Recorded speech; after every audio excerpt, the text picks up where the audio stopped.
Yun, so kumusta mga kaibigan, no? Gabi na, pero syempre, business pa rin yung gagawin natin.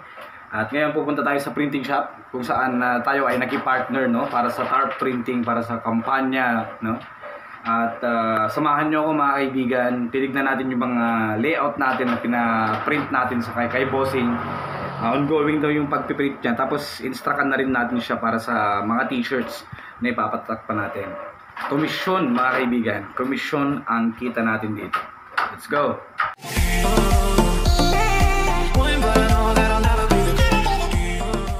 So, narito na tayo mga bossing, no? Yan, yung mga tarpaulin natin. Okay na rin yung iba. So pasok na tayo. Pinapasok na tayo na boss. Busy dito mga kaibigan. Yun. Mag-isa lang si boss. Siyempre, kumikitang pangkabuhayan din to.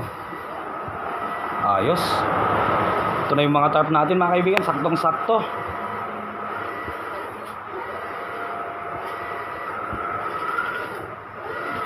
Ayos. Grabe ah. Ang kupay na iba gagawin yung sublimation niya. Awan, ang kupay pulos na ipopos neta. So ito na yung mga tarp natin.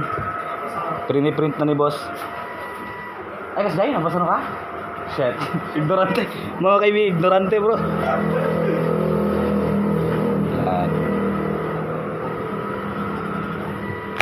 Sublimation pang ala pala dyan mga kaibigan, no?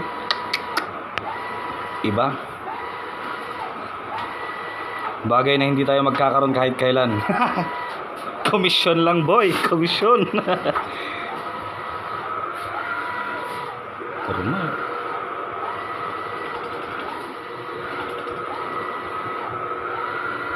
So, ito na rin yung mga t-shirt natin mga idol na ibabati natin, iiwan natin. Nandun na rin yung layout natin kanina na transfer natin sa computer ni boss na pang malakasan. Yan.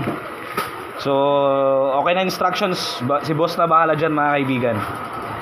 Boss, kuha ito basta may isang tao, talo. Bale 24 lahat amin ito eh. Ito nga, ikastadan ito mula bundle data na yung Uniteam.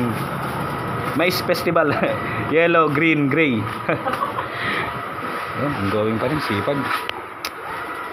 Nagalubuy-buy ati short stick-stick eh. Satisfying printing kung kunada large scale.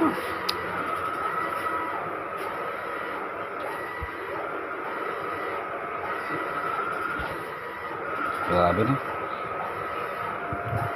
HD ito di pinaka-high mo. Ito di pinaka-high na kwan. Ay. Dapat pinaka-high na quality. ISO